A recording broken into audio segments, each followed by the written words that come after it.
once told me there is a city more than just buildings, more than just roads, more than a destination on a map.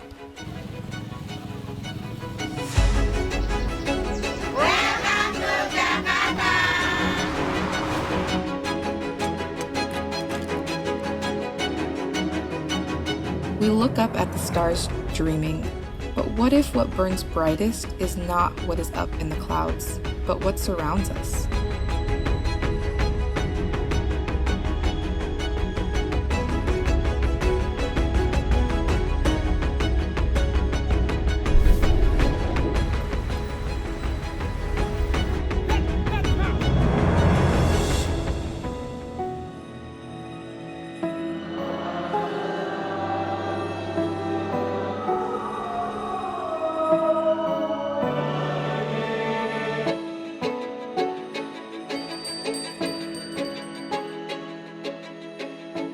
It is not easy to explain.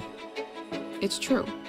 The most beautiful things in the world can sometimes be the things that we see, things we hear, things we touch.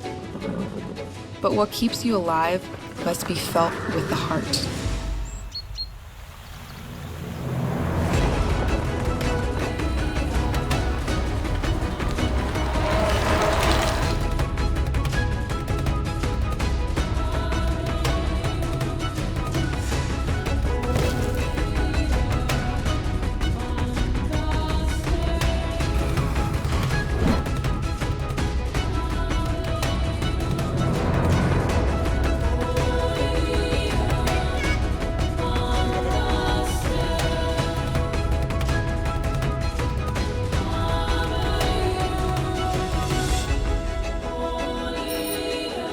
This is where I began my journey.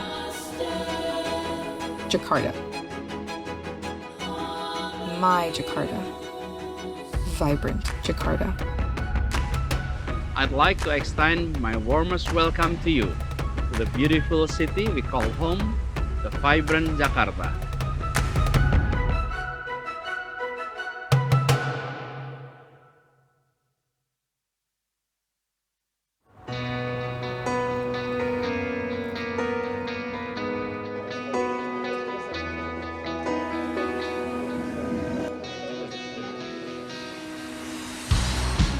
Pernah habis dunia sampai ke ujung batasnya, takkan berhenti hingga hatimu membeku. Kembali berputar arah, pulang padaku.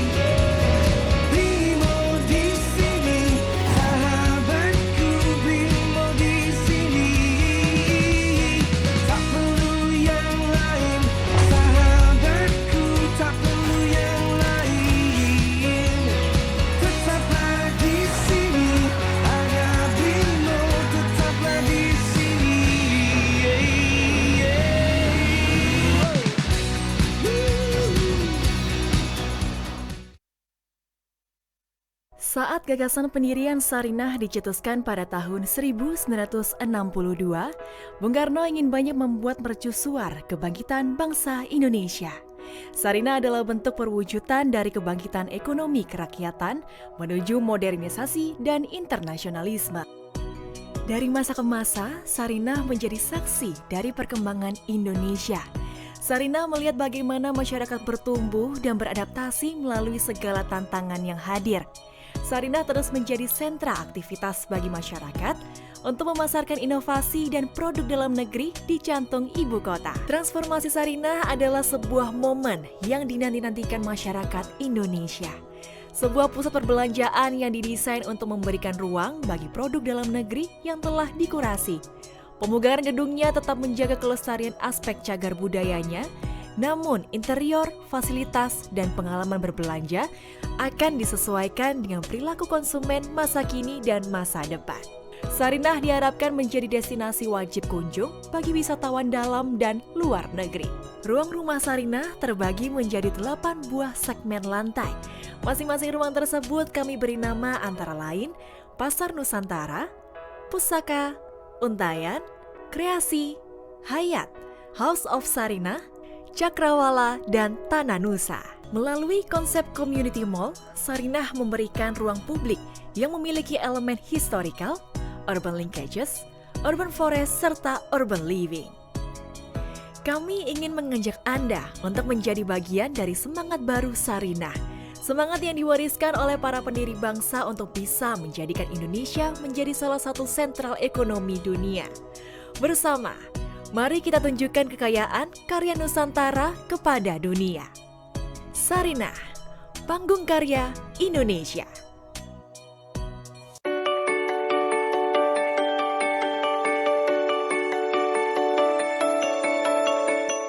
Menurut saya, brand lokal merupakan tanggung jawab semua pihak. Saat ini banyak banget brand lokal yang keren-keren. Komunitas kreatif dan tempat-tempat kreatif juga terus berkembang. Belakangan ini pergerakan dari brand lokal menunjukkan atau menghadirkan tren yang sangat positif pada kecintaan dan kebanggaan terhadap penggunaan produk-produk dalam negeri. Nama saya David Irianto, salah satu pengurus dari JCCF. Selama beberapa tahun kebelakang, dalam peran saya sebagai kurator untuk berbagai acara konferensi kreatif di Indonesia, saya melihat ledakan yang luar biasa dari antusiasme anak muda dalam membuat brand-brand lokal. Saya Tati Apriliana, pegiat dan pengembang jenama lokal. Sarinah adalah nama pengasuh Bapak bangsa kita, Bung Karno. Sejak awal didirikannya di tahun 62 oleh Bung Karno, Sarinah telah dijadikan sebagai sarana dan wadah bagi produk lokal Indonesia. Dan dia akan menjadi semacam game changer bagi semua pelaku-pelaku kreatif lokal, para pelaku kultural lokal, para pelaku brand-brand lokal keren yang akan menjadi pendorong utama dari ekonomi retail Nusantara.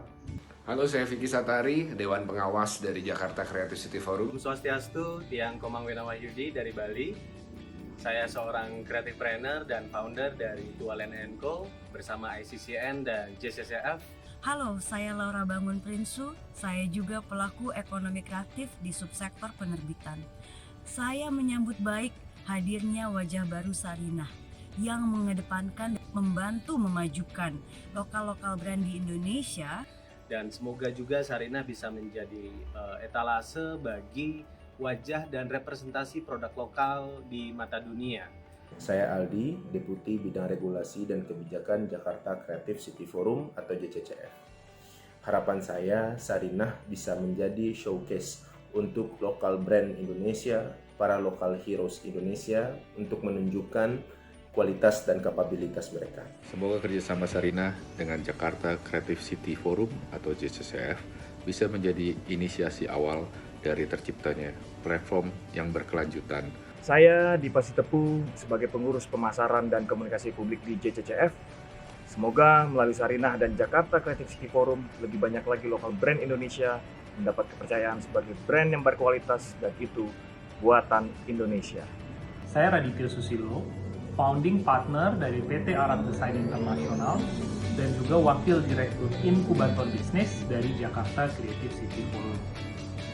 Saya sangat bersemangat dengan misi Sarinah untuk menjadi etalase prominent bagi local brand kebanggaan kita semua. Halo, nama saya Leonardo Sabrata. Saya sekarang sedang menjabat menjadi Direktur Utama Smesco Indonesia dan juga komisaris di Sarinah. Tentunya saya punya harapan yang besar ya terhadap peran Sarinah dan juga untuk memajukan local brands di Indonesia. Saya menyambut baik kerjasama antara JCCF dengan Sarinah dalam brand local movement. Mudah-mudahan hal ini bisa menggairahkan industri kreatif sekaligus membuat kehidupan kita lebih berbudaya dan berkarakter Indonesia. Saya berharap bisa JCCF dan Sarinah dapat berkolaborasi sangat erat ke depannya. Panjang umur kolaborasi, bagi dua negeri kami berkolaborasi. Ke Sarinah bareng keluarga. Banyak produk lokal yang juara. Yuk langsung aja datang belanja, dukung UMKM biar makin merajat.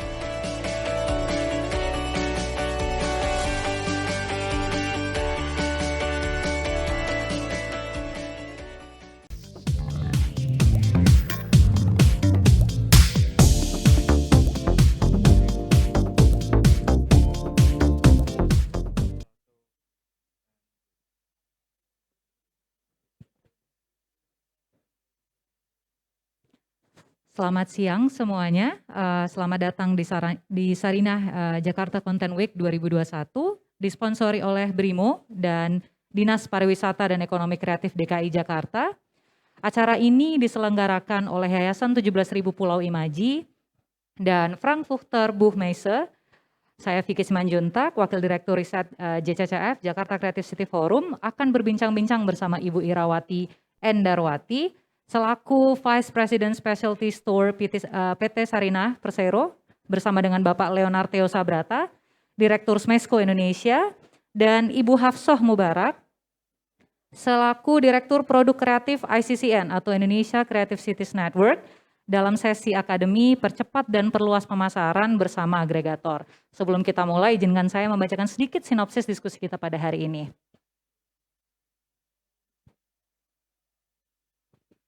Untuk tema kita hari ini, kita berdiskusi mengenai bagaimana mempercepat dan memperluas pemasaran pelaku usaha atau UMKM bisa menjalin kerjasama dengan lembaga yang berperan sebagai agregator. Peranan yang dijalankan oleh agregator adalah menghubungkan konsumen sebagai end user dengan pelaku usaha UMKM yang menghasilkan produk, jasa, atau layanan. Dalam menjalankan peran tersebut, agregator mengkonsolidasi dan melakukan standarisasi serta mengkurasi produk, jasa, dan layanan yang akan ditawarkan kepada konsumen. Nah, agregator kemudian dilihat sebagai solusi kontemporer, membantu konsumen dalam menentukan pilihan produk, jasa, atau layanan yang mereka butuhkan. Sarinah, Smesco, dan Indonesia Creative City Store, hasil dari ICCN, merupakan pihak-pihak yang bertindak sebagai agregator. Sarinah dengan fungsinya sebagai retail dan kolaborasi dengan duty free outlet di sejumlah negara menjadi agregator bagi pelaku usaha, terutama pelaku usaha yang sudah siap ekspor. Smesco belum lama ini berhasil menjalin kerjasama dengan jaringan Hotel Accor untuk penyerapan produk-produk UMKM di jaringan hotelnya. Kerjasama lainnya juga dilakukan oleh Smesco dengan Uniqlo dan IKEA. ICCN menghadirkan Indonesia Creative Store atau ICS yang menjadi wadah bagi produk kreatif lokal kualitas terbaik. Nah, untuk diskusi kita pada hari ini kita sudah menghadirkan 3 narasumber yang memang sudah expert di bidangnya, supaya teman-teman yang menonton melalui daring, melalui Jakarta Content, dan juga yang hadir secara offline bisa langsung bertanya banyak begitu ya dengan para narasumber kita pada hari ini. Saya akan membacakan untuk yang pertama. Pembicara pertama kita adalah Ibu Irawati Endarwati, memiliki lebih dari 26 tahun pengalaman dan memimpin organisasi berskala nasional. Pengalamannya mencakup berbagai bidang seperti marketing, retail, serta manajemen financial.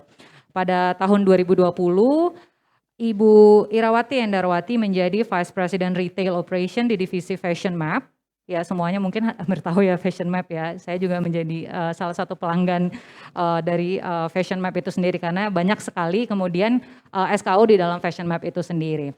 Nah, saat ini beliau berfokus mengelola transformasi dan konsep Sarinah yang baru. Kita undang Ibu Irawati Endarwati untuk menempati posisinya. Silahkan Ibu.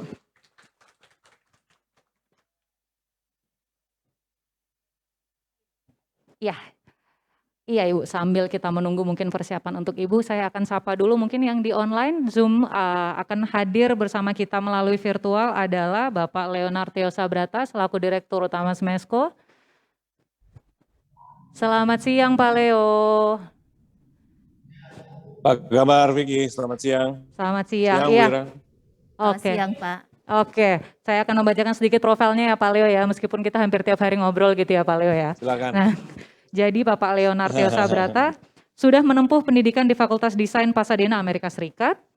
Ia dikenal sebagai pengusaha produk kreatif di Indonesia. Ia juga turut mendirikan Akupunkto atau perusahaan Indonesia pertama yang mendapat penghargaan Multiple Red Dot Design Award. Selain itu, Pak Leo juga dikenal sebagai salah satu figur di balik Bright Spot Market, The Good Step, dan Jakarta Creative Hub.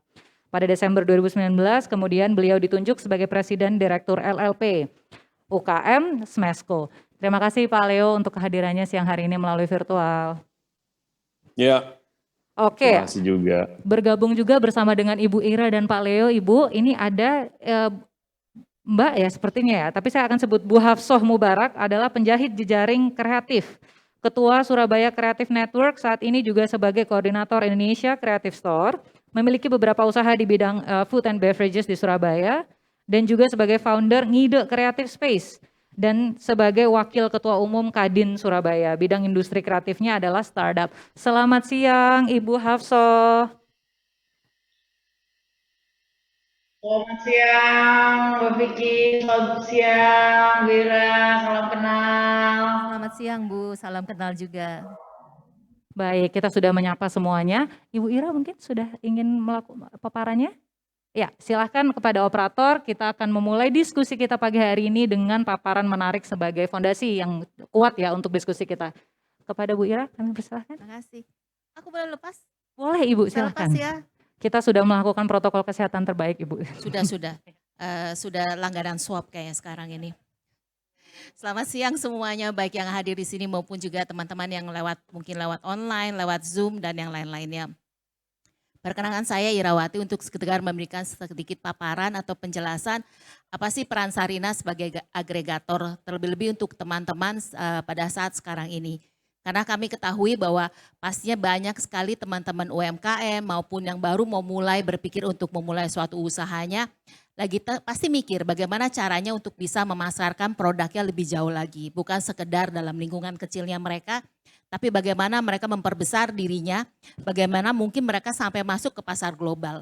Nah, di sinilah peran Sarina sebagai salah satu agregator secara homogen, di mana kami tidak memilah-milah diri, kami tidak membagi-bagi di bidang apa, jenis apa, tapi kita bicara Sarina sebagai panggung karya terbaiknya Indonesia. Jadi kami di sini Sarina ingin mencoba untuk membantu teman-teman semuanya, para rekan-rekan UMKM dan para pemula pembisnis pula, untuk bagaimana caranya bisa menembus pasar, bersaing di pasar retail yang ada sekarang, baik di Indonesia dan juga nantinya tentunya mendunia. Itu cita-citanya kita. Jadi ada sedikit paparan, cuma sedikit banget ya. Kita akan bicara tentang Sarina seperti apa sih, siapa itu Sarina, terus visi misinya seperti apa. Terus juga tujuannya mau ngapain sih jadi agregator itu gitu ya. Terus bagaimana caranya kolaborasi, karena mungkin udah tahu Sarina mau jadi agregator, Sarina mau jadi panggungnya, tapi cara masuknya kayak gimana. Terus apa yang harus disiapkan kalau sampai teman-teman semuanya atau ada yang berpikiran untuk saya mau mulai nih memberanikan diri untuk masuk ke dalam pasar, untuk bisa mencoba untuk berkreasi dan berpartisipasi dan berusaha di bidang tersebut. Jadi saya mulai dulu dengan Sarinanya ya. Sarina ini sesuatu yang buat saya sungguh luar biasa. Jadi pada tahun 1962 kebayang gak sih pada saat itu di masa itu Indonesia sudah punya visi dan misi yang begitu jauh, cara pikiran begitu jauh. Kita bicara tentang emansipasi wanita, pemberdayaan wanita, bagaimana Bapak Presiden kita pada saat itu sudah berpikir tentang memperkayakan wanita. Sudah berpikir tentang bagaimana mengembangkan usaha lokal dan Sarina dibentuk untuk itu. Sarina sendiri adalah nama dari pengasuhnya, jadi nama pengasuh dia yang mengajarkan dia untuk menghargai, menghormati dan memberi nilai tinggi kepada bukan hanya yang ngasuh tapi pada wanita secara general. Nah itulah cikal bakalnya Sarina. Dan Sarina dari awal memang sudah punya cara berpikir yang luar biasa. Karena kami berdiri dan bertumbuh atas nilai-nilai tersebut. Terus apa juga tuh visi dan misinya Sarina? Yang pasti sih kita bilang kan, kita mau menumbuh kembangkan keunggulan UMKM nasional. Karena kami tahu bahwa banyak sekali sebetulnya teman-teman UMKM yang sungguh luar biasa. Cuma kan harus ada yang membimbing, harus ada yang mendidik, harus ada yang membawa mereka untuk maju.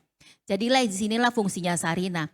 Visi misi kita semua disesuaikan di sana. Bahkan kita sampai bilang bahwa kita akan mengerahkan seluruh tenaga dan kemampuan kita untuk bisa mendidik teman-teman UMKM untuk bisa maju, semakin maju.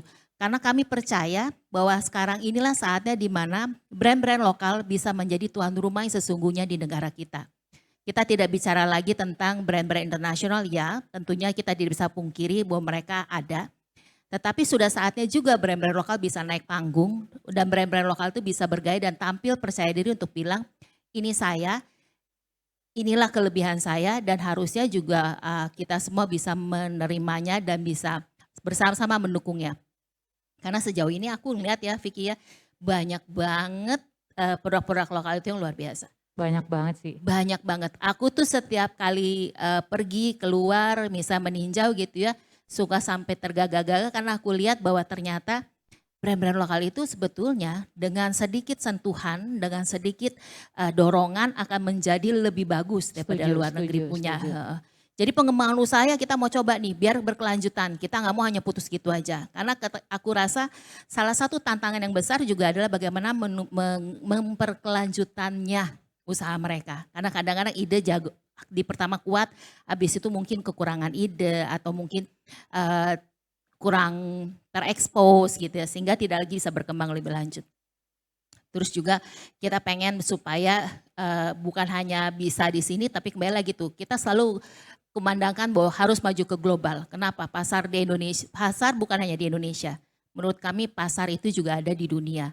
Dan ada banyak sekali negara-negara di dunia yang siap untuk menampung produk-produk kita. Asal kita bisa memperkenalkannya dan mempersembahkannya dengan baik dan benar.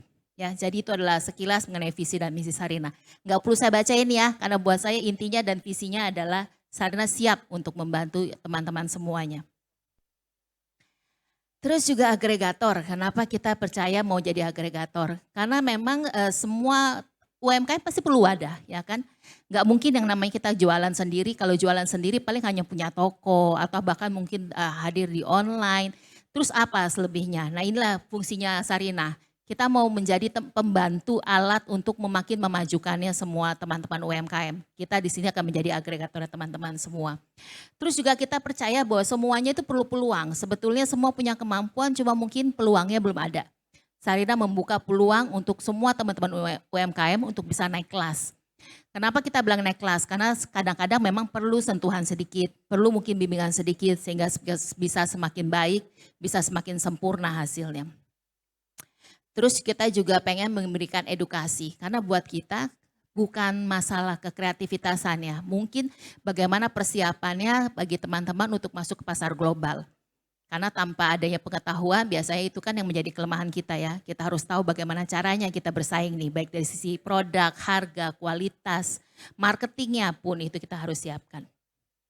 Terus juga kita mau bantu supaya siap secara digital.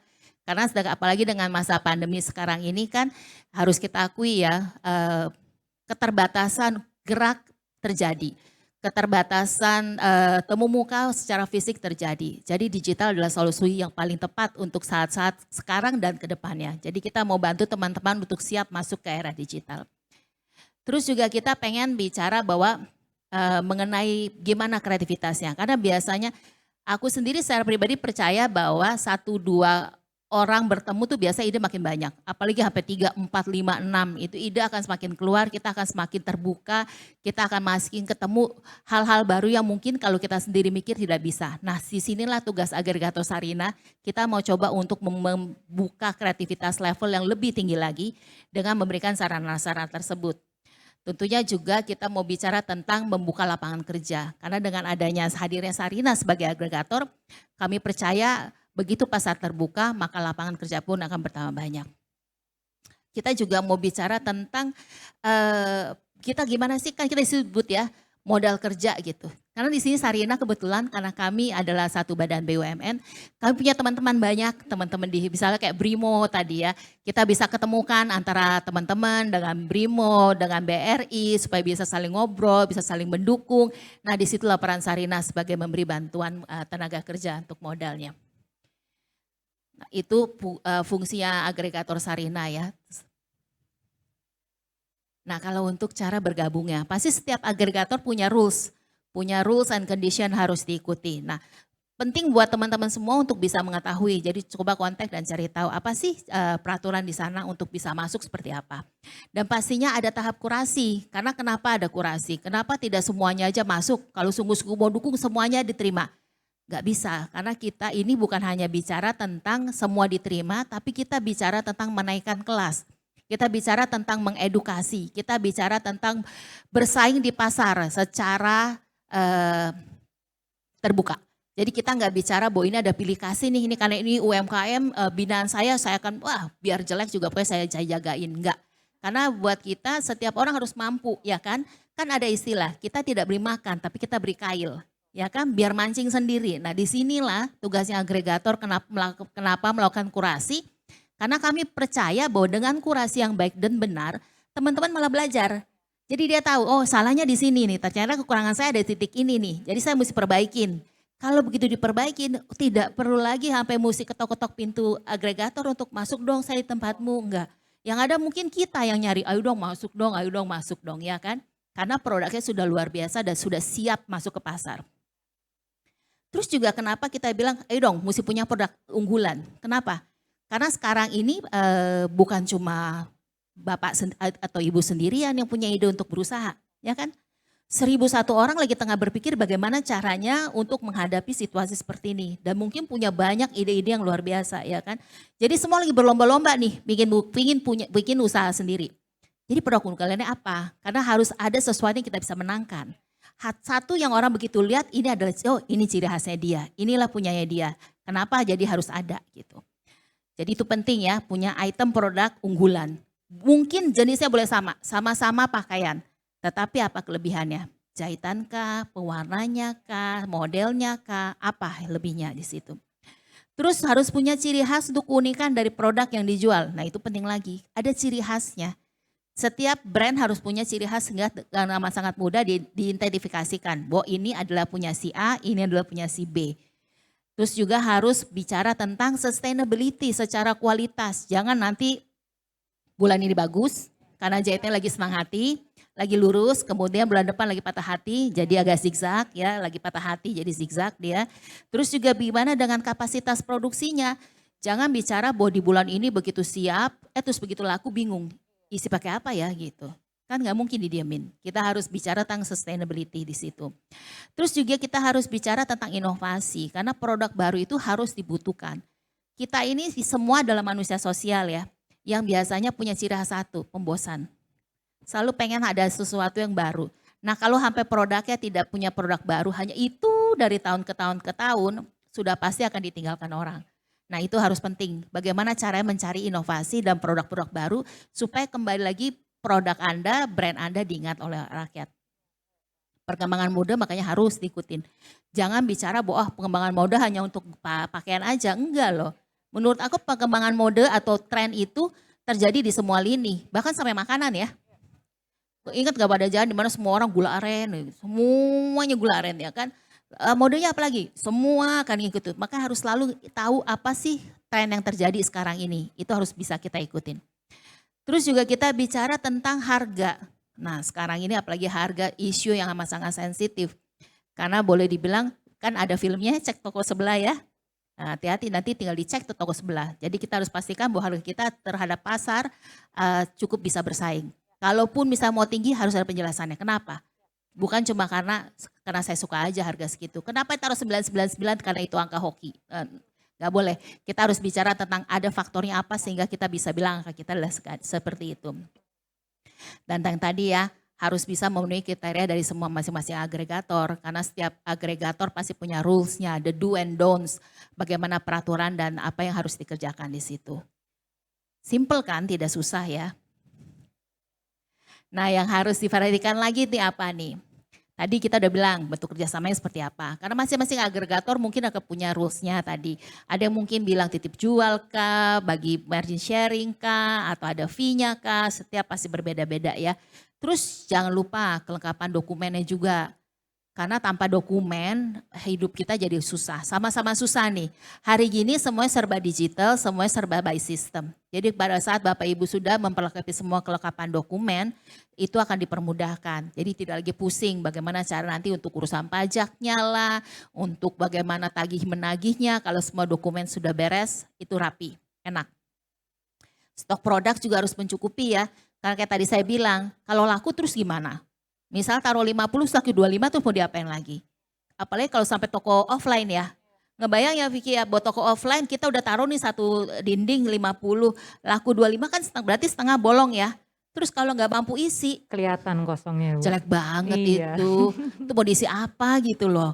Yang setengah yang kosong itu. Jadi harus punya siap dengan stok produk yang mencukupi. Terus kualitas jangan lupa tuh. Ya aku bilang tadi jangan lagi tengah patah hati zigzag ya kan. Lagi tengah punya sesuatu yang baru cantik modelnya begitu jadi jelek lagi itu nggak boleh. Nah penting juga yang sekarang adalah storytelling. Karena sekarang ini orang kalau beli barang bukan karena fungsi tapi emotional. Betul, Kita bicara betul. emotional attachment. Kenapa saya suka dengan ini?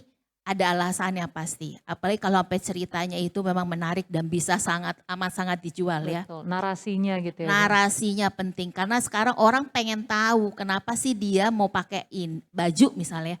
Oh apalagi kalau dibilang ini karena benar-benar green. Kita bicara tentang pewarnaan alam. Sekarang kan kita semua sadar bahwa alam kita ini terbatas sumber dayanya. Kita harus sama-sama jaga. Kalau misalnya dibilang ini pakai pewarna yang ramah lingkungan alam, tidak merusak lingkungan, kan lebih rela ya ngeluarinnya karena kita tahu dalam hal tidak aktif pun kita sudah membantu dunia. Apalagi kalau ada cerita yang lainnya, apakah ada teman-teman kebutuhan khusus yang turut berkarya dalam produk tersebut, itu semakin lagi karena kita jadi merasa bukan hanya saya tampil keren tapi saya sudah bertanggung jawab secara sosial. Jadi storytelling itu perlu disiapkan karena itu yang menjadi salah satu faktor yang buat orang, oh ya ini dia brand yang saya mau, ini produk yang saya mau gitu. Bukan hanya model dan warna atau yang lain-lainnya lagi. Terus jangan lupa juga kemasan pastinya ya. Karena sekarang ini banyak produk bagus, tapi kalau dikemas tidak bagus, menjadi beda nilai jualnya. Yang paling keren kalau menurut aku adalah kalau boleh sebut negara yang lain tuh ya. Ada salah satu negara yang sebetulnya barangnya mungkin kecil sekali, tapi dia kemas seakan-akan jadi besar dengan dus yang aneka warna, dengan bagaimana tulisan menariknya. Sehingga orang beli tuh karena dusnya, nggak tahu juga apa isinya. Begitu dilihat ternyata isinya cuma itu aja gitu loh. Nah kemasan itu adalah bagian yang terpenting juga. Karena kita manusia biasanya suka dipuaskan dengan mata dulu. Mata kalau ngelihat sesuatu yang cakep, demen gitu. Jadi jangan lupa kemasan itu penting. Dan juga semua keterangan yang dibutuhkan. Kalau misalnya kita bicara makanan, jangan lupa cantumkan expiry date-nya, jangan lupa cantumkan BPOM-nya. Harga kembali lagi kita ngomongin, karena kembali lagi itu. Hari gini mudah sekali untuk menemukan saingan atau alternatif produknya. Jadi harga dipastikan harga yang kompetitif ya, sesuai dengan pasar gitu. Terus udah gitu, jangan lupa juga ya foto produk jadi penting juga. Karena kembali lagi mata, semuanya bicara tentang mata, semua bicara tentang pemuasan dari semua sense atau semua indera tubuh kita gitu. Kemudian itu aja sih kalau dari saya. Baik. Jadi sebenarnya kalau dari Sarinah simple kan ya, nggak susah. Baik. Susah banget. Terima kasih Ibu Ira, tepuk tangannya dulu untuk Ibu Ira.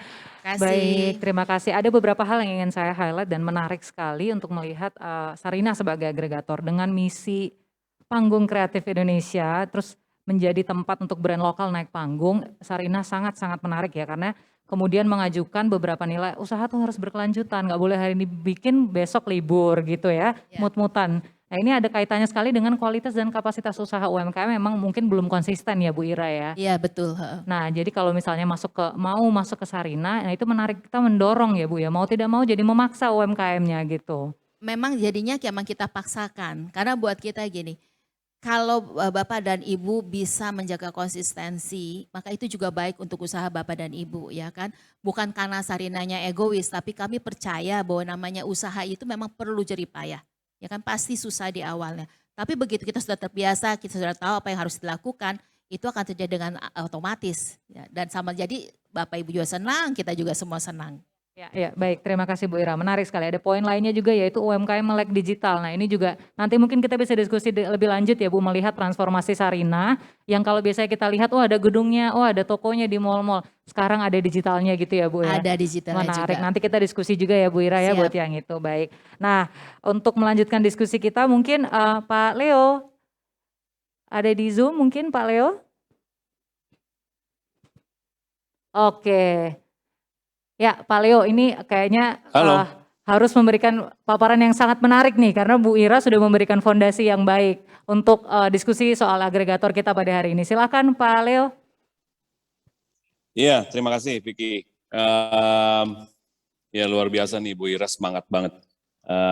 Saya juga merasa kalau fungsi agregator itu penting dalam konteks UMKM terutama karena kita juga di Kementerian Koperasi dan UMKM beserta dengan Smesco dan LPDB pun juga menjalankan fungsi agregator ya, agregasi dalam hal ini. Baik itu dulunya mungkin sifatnya lebih non-digital, tapi sekarang sudah semuanya harus lari ke arah digital pula. Dan di mana fungsi agregasi ini sebetulnya dimudahkan dengan adanya digitalisasi. Tapi tentu saja challenge-nya masih sangat besar ya, karena biar bagaimanapun kita harus menyadari peta daripada UMKM di Indonesia ini luar biasa besar, itu satu, masif, tapi juga banyak yang mikro. Nah, mengagregasi yang mikro ini memang perlu kerjasama dengan banyak stakeholder dan juga banyak trik-triknya lah. Oleh karena saya juga ingin meng-highlight bahwa apa yang harus dilakukan oleh pemerintah dan stakeholders dalam ini private sector, asosiasi, organisasi dan komunitas dan lain sebagainya, ini juga harus nyambung antara simpul-simpulnya ini. Oleh karenanya kita melihat Smesco ini sebagai platform aggregator of aggregators gitu kan, atau platform dari aggregator daripada enablers gitu ya.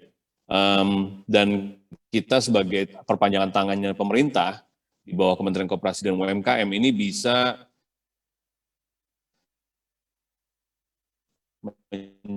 menjadi tempat netral, bisa bersentuhan menjadi touch point yang baik dengan para stakeholders. Oleh karenanya kita memang menempatkan diri di sana, gitu. Maksudnya sebagai organisasi yang bisa bersentuhan dengan banyak pihak dan juga menghasilkan inisiatif-inisiatif yang efektif, yang mungkin berbeda sifatnya kalau misalnya kita bukan sebuah BLU, ya, bukan sebuah badan layanan umum.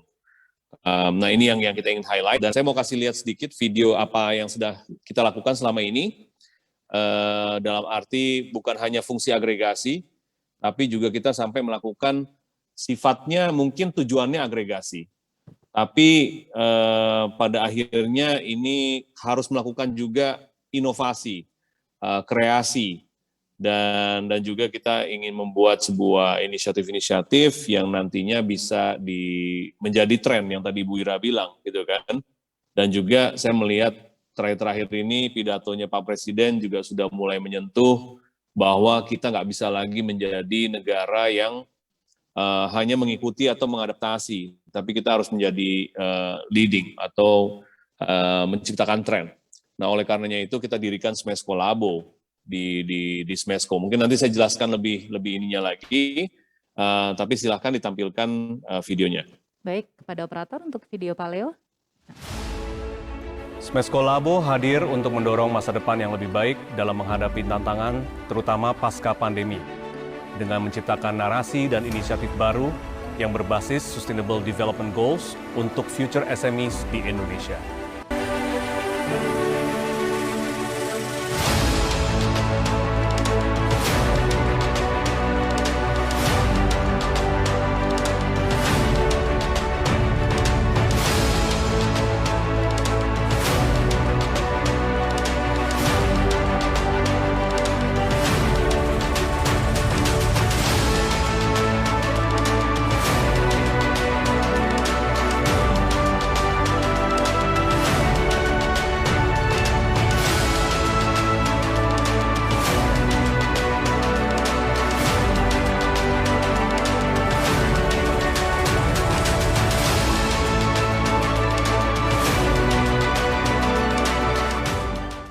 Aku kayaknya hidup dengan nasi dan sambal aja udah cukup.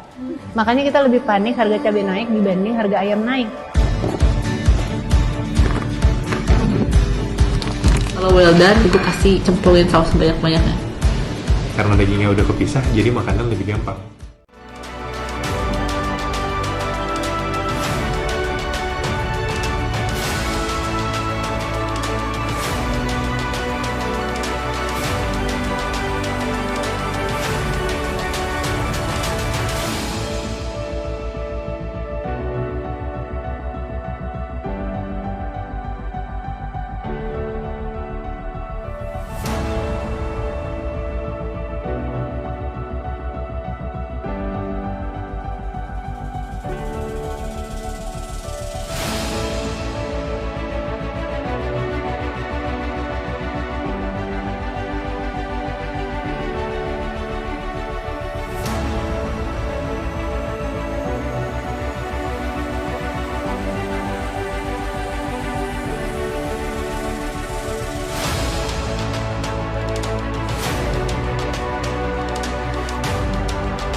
Ya, baik.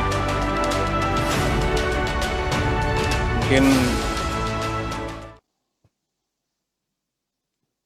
ya, terima kasih sudah menonton video tadi.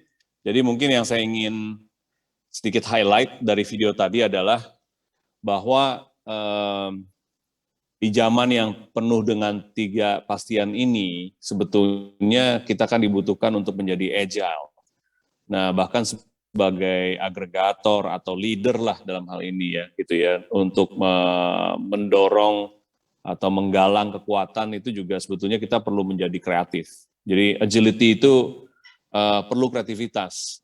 Nah, tetapi karena untuk menjadi kreatif ini juga maksudnya sesuatu yang boleh dibilang tidak mudah gitu ya. Banyak mungkin kalau motivator sih bilangnya jadi kreatif itu gampang, tapi sebetulnya enggak juga gitu ya. Karena dibutuhkan banyak sekali disiplin-disiplin juga, dan juga tentunya perlu ada upaya edukasi yang lebih banyak lagi di Indonesia. Oleh karena itu kita ingin mendorong salah satunya ketika saya ingat sekali waktu pertama kali dikumandangkan kreatif ekonomi di Indonesia ini oleh Ibu Mari Pangestu di meja makannya, saya hadir di sana, dan waktu itu belum ada yang mendengar kata-kata entrepreneurship atau creative entrepreneurship dan lain sebagainya, dan itu sekitar belasan tahun yang lalu gitu ya. Nah, tapi sekarang ini misalnya contoh kita punya program yang namanya designpreneurship yang sudah kita jalankan. Ini sebetulnya maksudnya adalah mungkin orang-orang kreatif sekarang saya ingin mengajak kalianlah yang menjadi agregator gitu kan. Kalian kan udah sekolah nih, sudah sekolah desain, sudah sudah belajar mengenai estetika, mengenai design thinking, creative solution dan segala macam. Bagaimana kalian bisa menjadi leader dan juga agregator untuk teman-teman UKM yang lain. Nah, programnya Designpreneurship di Smesco itu seperti itu. Kemarin kita kerjasama dengan DGI. Dan bahkan sampai tadi yang dilihat di video, kita juga menciptakan modul-modul. Nah, ini mencoba menjadi sebuah teladan, membentuk opini baru, dan bahkan, ini kalau kata-kata saya, mengarang budaya. Tapi kalau saya bilang mengarang budaya, kadang-kadang kesannya seperti negatif. Padahal dulu waktu saya SD itu ada pelajaran mengarang. Nah, kenapa sekarang kalau kita bilang ngarang, itu kesannya kayak ngaco gitu. Padahal menurut saya mengarang itu adalah salah satu kemampuan yang sangat dibutuhkan untuk menjadi trendsetter. Ya, kalau kita bisa benchmarking gitu misalnya ya, yang baru saja passed away misalnya Virgil Abloh gitu ya.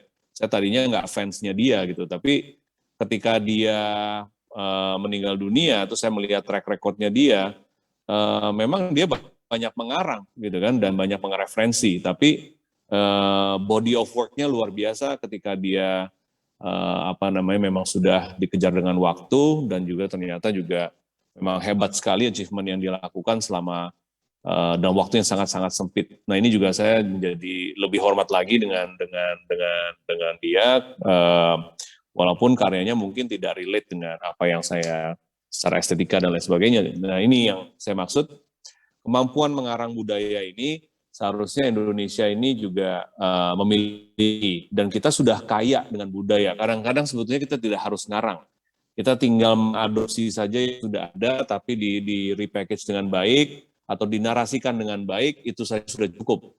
Tapi kalau betul-betul mau menggiring tren dan menjadi agregator yang baik, sebaiknya kreativitas atau kemampuan untuk critical thinking dan creativity-nya ini ditingkatkan. Oleh karena itu, dalam kesempatan ini bicara mengenai agregasi, kita juga jangan cuma misalnya agregator itu sifatnya misalnya ekonomi ya, dalam hal ini misalnya membeli barang, mengumpulkan barang, mengirim barang secara kolektif atau misalnya, tapi lebih besar dari itu. Ada juga agregasi ide, ada juga agregasi jasa, ada juga agregasi barang atau misalnya perusahaan dan lain sebagainya. Jadi banyak bentuk agregator. Semua harus menjadi agregator supaya Indonesia ini makin maju dan juga makin mudah untuk data itu diidentifikasi, karena ketika terjadi agregasi itu data ngumpul. Dan data ini diperlukan oleh semua orang, termasuk juga pemerintah dan swasta dalam hal ini tentunya, untuk kita bisa nantinya berjuang bersama-sama menuju ke persaingan internasional. Mungkin dari situ saya ingin berpesan kepada teman-teman yang memang sedang menonton, jangan lupa bahwa peran kalian itu penting sekali dalam peta kreatif ekonomi yang sedang dibangun oleh Indonesia. Terutama kita sedang mengejar G20 di bulan November nanti. Ya, terima kasih. Baik, terima kasih Pak Leo. Ini mungkin kapan-kapan Bu Ira diajakin Pak Leo ke Smesco Labo, ya kan? Biar bisa lihat Pak Leo. Oh ya, boleh. Oke, nah yang ingin saya highlight begitu dari paparannya Pak Leo adalah harus bisa menjadi agregator ya masing-masing supaya Smesco-nya ini supaya bisa jadi agregator of aggregators gitu ya. Jadi kumpulannya Betul, banyak. iya. Dan yang paling penting adalah creativity dan agile-nya ya. Dan ini menarik sekali karena memang di era yang sangat cepat ini, kemarin-kemarin kita masih ngomong, ada digital transformation, tahu-tahu udah second wave ya, tahu-tahu udah gelombang kedua ya Bu Ira ya. Iya. Nah ini menarik sekali, makanya kita harus bisa terus ya berubah bentuk tapi tidak kehilangan filosofi. Mungkin begitu kali ya pesannya Pak Leo ya. Karena Ya, betul. ini saya lihat juga yang dilakukan oleh Smesco dan Sarinah ya. Terus bertransformasi, terus menjadi relevan dengan perkembangan zaman begitu, tapi tidak kehilangan filosofinya. Begitu ya Bu Ira ya? Iya, harus seperti itu emang kita. Iya, baik. Oke, terima kasih Pak Leo. Kita lanjut ke pembicara selanjutnya. Ada Bu Hafsah Mubarak, sudah bergabung dengan kami melalui virtual. Halo, Assalamualaikum Mbak Vicky. Waalaikumsalam. Bu Hafsah, kami persilahkan untuk melanjutkan diskusi kita. Silahkan Ibu. Oke, siap. Tadi sudah mendapatkan insight yang luar biasa sekali bagaimana Sarinah ini tidak hanya sebagai space, tidak hanya sebagai suatu bangunan, tetapi ada nyawa di dalamnya. Tetapi di dalamnya ini bagaimana Sarinah ini nantinya akan menjadi backbone, akan menjadi tempatnya teman-teman produk kreatif. Dan juga tadi Pak Leonard sudah mengatakan bahwa menjadi agregator. Ini adalah sebenarnya Sarinah dan Smesco ini adalah calon-calon kolaboratornya dari Indonesia Creative Store. Jadi kalau saya bercerita tentang bagaimana ICS ini ada. ICS ini ada itu dari tahun lalu sebetulnya. Jujur ICS ini ada karena ketika pandemi.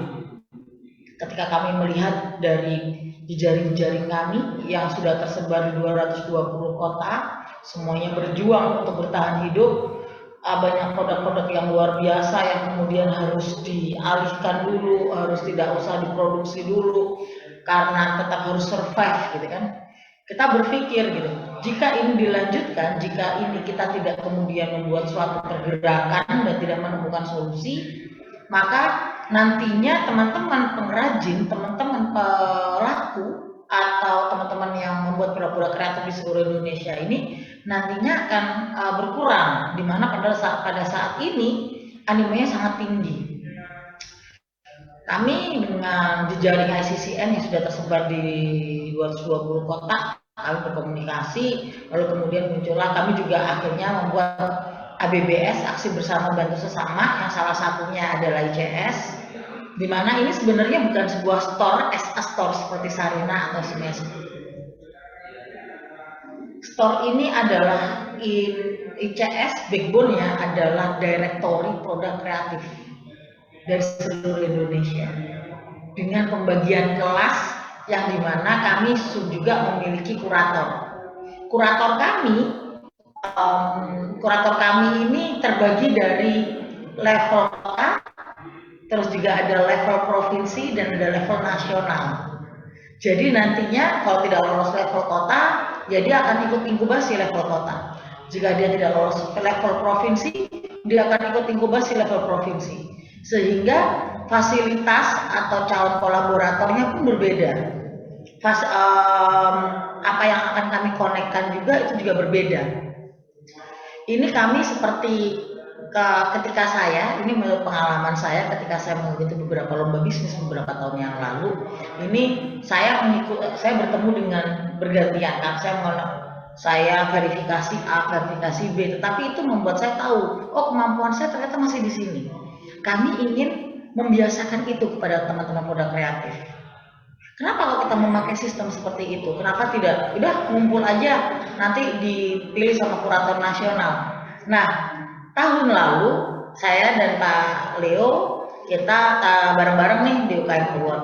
Betapa produk dari di luar Jawa ini kualitasnya sangat berbeda dari yang ada di Jawa. Berarti mungkin ada transfer ilmu yang tidak lancar, atau bagaimana mekanisme, bagaimana untuk terdeliver, bagaimana suatu produk itu bisa ke seluruh Indonesia ini belum ketemu nih jalurnya. Kita harus ketemu nih, gitu. Kita berpikir bagaimana kita sebagai jejaring kota kreatif, bagaimana kita berkomitmen untuk membangun ekosistem ekonomi kreatif. Kita ingin melakukan, lahirlah ICS, di mana tahun ini kita memang ada satu dan lain hal yang memang harus kami persiapkan. Udah kita fokus di directory dulu. Setelah kita fokus di directory, yang kedua kita punya entrepreneurship lab, di mana di situ kita akan berkolaborasi dengan inkubator lokal maupun juga kita membuat inkubator nasional, di mana jejaring di masing-masing kota. Mungkin kalau di Jakarta ya sudah pasti kami bersama dengan JCCF, kalau di Surabaya sudah bersama dengan SCN, di Bandung dengan BCCF yang menjadi kurasi pertama. Nanti kita juga punya kurasi provinsi yaitu para Porda dan timnya. Nanti kurator nasional kita memang memilih teman-teman yang memiliki kapasitas di kurasi nasional. Tentu tapi berbeda kebutuhannya. Nanti saya akan jelaskan bagaimana kita memilih kualitas produk. Kenapa? Saya pernah bertemu dengan produk yang sangat baik di daerah ya. Ketika saya waktu itu saya pernah ke Makassar, bertemu dengan produk yang sangat baik, dan saya juga bertemu dengan produk yang baik tapi tidak memiliki value. Tapi sebenarnya value-nya ini ada, tetapi ketika dihitung revenue-nya ini tidak ada, tidak bagus. Nah, ini bagaimana cara kita memberikan pengetahuan branding, kita memberikan bagaimana mereka sadar atas bagaimana pentingnya adanya bisnis model. Jadi bukan hanya produknya saja, karena kreativitas ini sumber dayanya adalah ide dan manusianya. Berarti yang harus dibangun untuk membangun produk yang baik, berarti kita harus membangun SDM yang baik juga. Oleh karena itu di CS kita punya di dalamnya ada entrepreneurship lab, yang nanti kita berkolaborasi dengan kelas ajar yang dimiliki oleh ICCN. Nah, jadi memang kita jadi kolaborasi. Teman-teman panitia bisa dibantu untuk PPT saya, PDF-nya tadi. Siap. Nah, ini awalnya Indonesia Creative Product Big Catalog. Jadi memang kita berbicara tentang katalog dulu nih. Kenapa nggak dibikin e-commerce sih Mbak? Gitu kan? Kenapa nggak? Kan kalau udah punya banyak, kenapa? Kami berusaha tidak memonopoli sesuatu, tetapi kami membuka peluang. Jika ICS memiliki katalognya dan kami sudah memiliki kelas A, B, C, D, kami bisa berkolaborasi dengan Smesco, kami bisa berkolaborasi dengan Sarinah, kami bisa berkolaborasi mungkin dengan e-commerce milik yang milik anak negeri, Bukalapak, Beli-beli, Bineka. Banyak sekali yang sebenarnya bisa dikolaborasikan. Kenapa? Agar kami tidak memonopoli. Kenapa ICS ini muncul adalah untuk bagaimana teman-teman produk kreatif ini memiliki kemandirian secara finansial. Boleh di next, Mbak? Oke, ini about tentang kami. Kami adalah fokus di produk-produk. Memang kami, mesin utama kami adalah kurasi. Seperti itu. Boleh di next? Nah, ini kami sudah punya sebenarnya kanalnya. Ini adalah website biasa. Tidak bisa jual beli di sini. Kalau mau beli bisa langsung kontak dari penjualnya. Karena ini adalah katalog, di mana ada katalog untuk produk A, level A, produk level B, produk level C, produk level D kami akan bagikan. Jadi di sini adalah kami tahu, sehingga kalau iklim pengusaha ya, produk saya ternyata masih di level C. Wah, aku nih pengen nih produkku ini nasional, tapi kalau level nasional minimal produk harus B. Ini terjadi, pertanyaan ini muncul ketika kami ICCF kemarin di Pekanbaru. Saya bertemu dengan teman-teman bau-bau waktu itu. Mbak Hems, nah saya biasa dipanggil Hems. Maaf Sob, bagi saya ini pengen tahu produk seperti apa yang mampu dikonsumsi dan bisa dijual secara nasional. Itu pertanyaan teman-teman di daerah. Dan itu tidak satu, tidak dua, tidak tiga, semuanya bertanya seperti itu. Berarti kan kita harus memiliki transfer informasi yang cukup lancar. Kami mencoba bagaimana ini caranya. Oleh karena itu ada yang namanya kelas-kelas itu. Oh, kalau mau nasional minimal harus B. B itu berarti memiliki apa? Memiliki ini. B itu berarti minimal penjualannya harus sekian. Risetnya harus di sini. Disinilah dimana kami sebagai agregator mengambil porsi. Kami tidak berpikir kami akan menjual. Kami lebih berpikir bagaimana kami bisa berkolaborasi dengan para pihak untuk itu tadi. Kita fokus pada yang namanya untuk kemandirian finansial bagi para pelaku ekonomi kreatif. Para pelaku-pelaku yang produksi produk kreatif. Kita fokus di situ. Boleh di next? Oke, kita posisikan juga nih sebagai ini untuk awal adalah produk kita lebih sertifikat produk dan QC platform, ya kan? Inventarisasi data produk, jasa kreatif, begitu kan? Kita juga ada segala macam melakukan kegiatan operasional. Boleh di next? Nah, ini kalau kita ada program, kita berbicara sertifikasi. Jadi sertifikasinya adalah, oh ini nih, kamu di kelas A di ICS, kamu di kelas B di ICS. Sebenarnya, jadi nanti mungkin anggaplah dari Wira, dari Sarinah, begitu. Wah Mbak, saya butuh teman-teman produk A nih. Ada berapa nih di ICS? Bisa nggak kita berkolaborasi? Mungkin Bu, ini saya sambil ngerayu nih. Atau mungkin Pak Leonard nih. Mbak Hems, saya mau deh produk B dan produk A-nya se-Indonesia.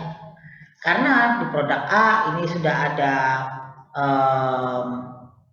di produk A ini berarti sudah mampu untuk ekspor. Secara kapasitas produksi sudah besar. Mereka sudah mampu menyediakan sekian ribu per hari. Jadi begitu. Jadi tidak hanya produknya bagus saja, tetapi kapasitas produksi juga kami pertimbangkan. Karena produk bagus, tapi kalau cuma mampu memproduksi satu hari satu, dia masuk D. Karena apa? Berarti dia belum siap untuk menghadapi pasar yang versi kota saja. Kalau satu hari satu produk tidak bisa. Kecuali itu produk betul-betul produk artisan. Jadi memang kita khususkan memang produk artisan lah yang bagaimana. Tapi yang memang bukan untuk kebutuhan ekspor. Jadi memang kebutuhan untuk khusus. Jika memang ada pasarnya, tinggal kita sesuaikan. Boleh di next? Nah, kita sudah melakukan ITS brand HAN, kita sudah mendapatkan banyak sekali input, kita juga sudah memilah-milah. Insya Allah tahun 2022 kita akan memulai entrepreneurship lab. Insya Allah juga kita akan berkolaborasi dengan beberapa lokasi. Di Surabaya sudah ada mall yang sebenarnya sudah kami siap untuk membuka brand untuk lokasi ICS. Jadi kita punya offline store di Surabaya. Kita Jakarta insya Allah juga akan secepatnya, begitu juga dengan di Puncak Waringin. Jadi memang ICS Store ini nantinya adalah offline store ini adalah seperti outlet, gitu. Next ya. Nah ini kenapa kok saya membuka ini ya? Karena supaya tahu apa sih yang bisa dimasukkan.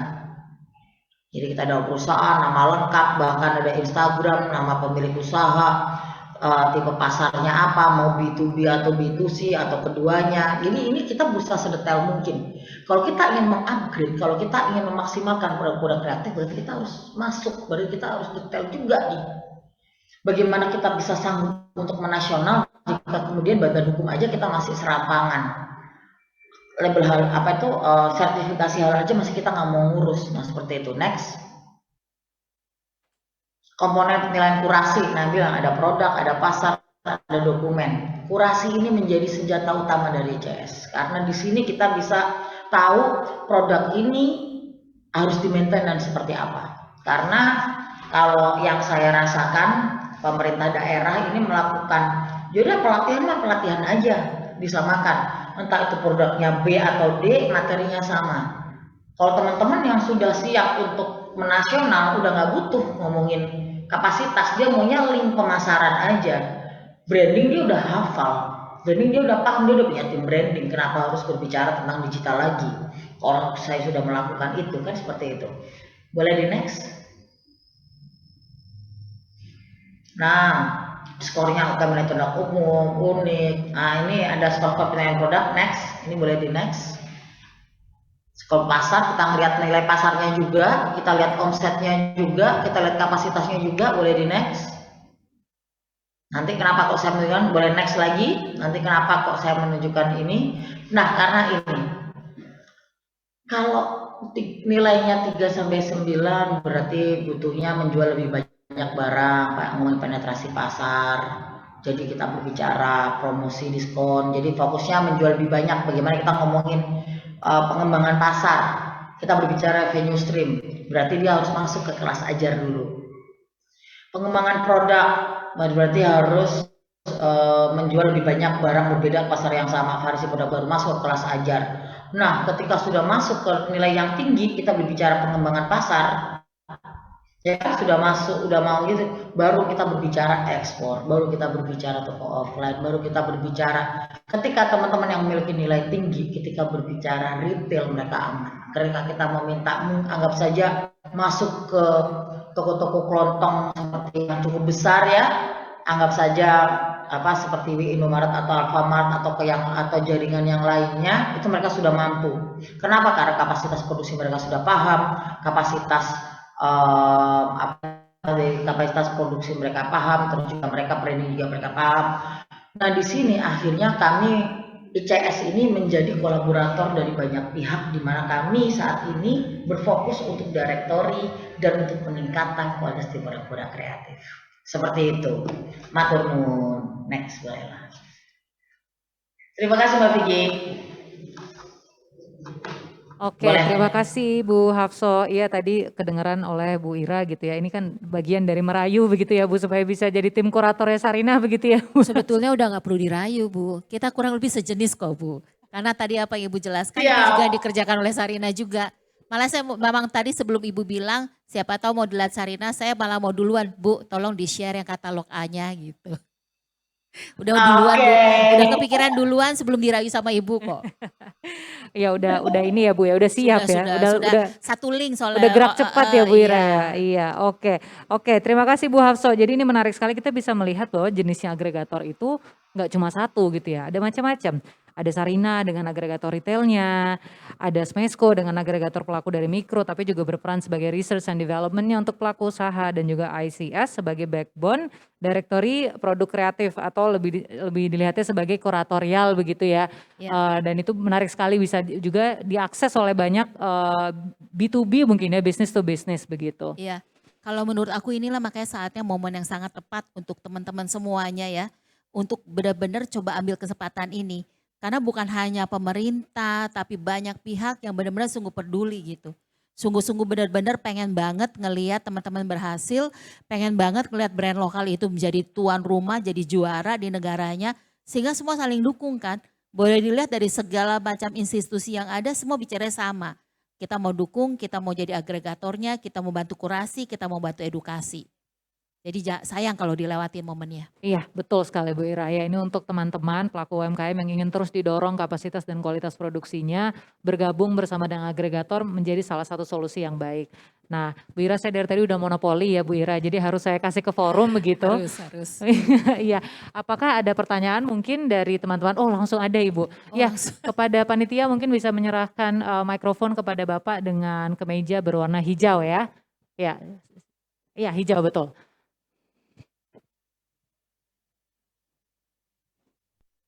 Silakan Bapak disebutkan namanya dan pertanyaannya mungkin langsung kepada pembicara yang mana. Ya, terima kasih. Nama saya Cipto dari UKM CVC Mandala Makmur Sejahtera. Kami adalah manufakturer untuk produk snack berbahan baku ikan dan udang. Nah, pertanyaan saya untuk Ibu Ira dan Pak Alex. Tadi Ibu Ira banyak bercerita mengenai agregator dan titik pangkalnya itu dari kurasi kalau ya salah seperti itu. Nah, sebenarnya kan Sarinah sendiri saat ini sedang on progress dalam melakukan kurasi. Nah, apakah kurasi Sarinah ini menyeluruh dalam arti juga untuk divisi retailnya, untuk divisi tradingnya, dan juga untuk chain duty free-nya, atau hanya untuk salah satu yang ada dari divisi Sarinah? Kemudian untuk sertifikasi, Bu, untuk produk makanan sih saya pikir rekan-rekan yang produksi makanan untuk halal dan PRT itu adalah suatu hal yang mutlak ya untuk makanan risiko tinggi, dan rata-rata sih mereka sudah memiliki, termasuk saya juga.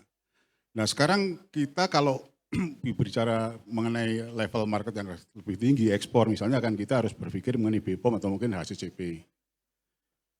Sekarang yang saya rasakan sendiri itu kalau sudah masuk ke BPOM terutama, yang jelas tingkat kesulitannya juga jauh lebih besar daripada PRT dan halal. Yang kedua juga mengenai biayanya, bukan biaya sertifikasinya sendiri, tapi biasanya biaya menyangkut renovasi daripada fasilitas produksi kita yang disyaratkan. Nah ini misalnya kalau Sarinah bisa memfasilitasi untuk UKM-UKM yang nanti sudah terkurasi dan belum memiliki salah satu sertifikasi yang diharuskan, entah MD, entah HCCP atau yang lain, itu bisa nggak misalnya dibantu melalui program CSR atau apa sehingga kita bisa memenuhi itu. Tapi tentunya syaratnya harus sudah terkurasi dulu, begitu. Kira-kira untuk Bu Ira itu. Kemudian yang kedua langsung ke Pak Alex, Bu ya. Ke Pak Alex, ke Smesco. Jadi Pak Leo, Bapak. Pak Leo, sorry, Pak Leo, iya Pak Leo yang di Smesco. Betul, kami juga banyak difasilitasi Smesco. Tahap pertama sih kami sudah dinyatakan lolos kurasi untuk Smesco. Kemudian dari Smesco kan juga mencari peluang pasar untuk kami. Nah pada awal tahun kali ya, sebelum kita ada PPKM segala macam itu, kami sudah difasilitasi kurasi untuk Smesco itu ke Accor Group, hotel, dan juga ke Media Group, Papandayan dan lain-lain. Nah untuk di Accor itu sudah keluar hasilnya, UKM-UKM yang terkurasi. Nah waktu itu dari pihak Smesco ngasih info ke kita bahwa nanti dari pihak Accor akan melakukan kontak masing-masing ke UKM yang sudah terkurasi. Tapi ternyata dari hal tersebut sampai sekarang belum ada realisasi. Ya, yang ingin saya tanyakan ke Pak Leo adalah apakah program ini dipospon atau batal atau gimana, saya nggak ngerti. Mungkin Pak Leo bisa memberikan satu informasi ke kami yang sudah dinyatakan lolos kurasi untuk Accor Group. Kira-kira itu Ibu pertanyaan dari saya. Terima kasih dan selamat sore. Baik, terima kasih Pak Cipto. Pertanyaan yang, ya baik, tepuk tangan untuk Pak Cipto. Pertanyaan yang pertama diarahkan kepada Ibu Ira begitu untuk Sarinah Group. Nah, Bu Ira, ini pertanyaan pertama ada mengenai fungsi kuratorialnya sejauh ini sekarang keadaannya seperti apa. Terus yang kedua untuk mengenai sertifikasi, memungkinkan nggak dibantu Bu Ira? Gitu Bu Ira, mangga Bu. Ya, makasih Pak pertanyaannya Pak. Memang benar sekarang ini kami tengah dalam proses hampir finalisasi untuk proses kurasi untuk bisa masuk di dalam Sarinah. Nah proses kurasi yang kami lakukan itu memang menjadi untuk semua channelnya Sarinah. Jadi di dalamnya ada toko offline, ada toko online, dan juga ada trading. Dan yang trading adalah untuk nanti itu Pak, untuk B2B dan juga untuk pasar keluar. Semua menjadi satu. Karena memang yang pasti kita bicara bahwa Sarinah adalah satu entiti kan, satu badan. Jadi kalau misal Bapak lolos dari kami, maka Bapak punya produk, Bapak dan Ibu siapapun yang lolos ke dalam kurasi Sarinah akan terbuka pasarnya baik di toko Sarinah nanti secara fisik, online Sarinah Stores dan juga tradingnya. Nah terus kalau masuk, Bapak memang benar Pak, pada saat dibutuhkan untuk sertifikasi BPOM ya Pak, memang biaya pasti akan lebih besar. Itu saya tahu sendiri betapa besar dan bukan hanya bicara biayanya saja, waktu juga cukup lama ya Pak.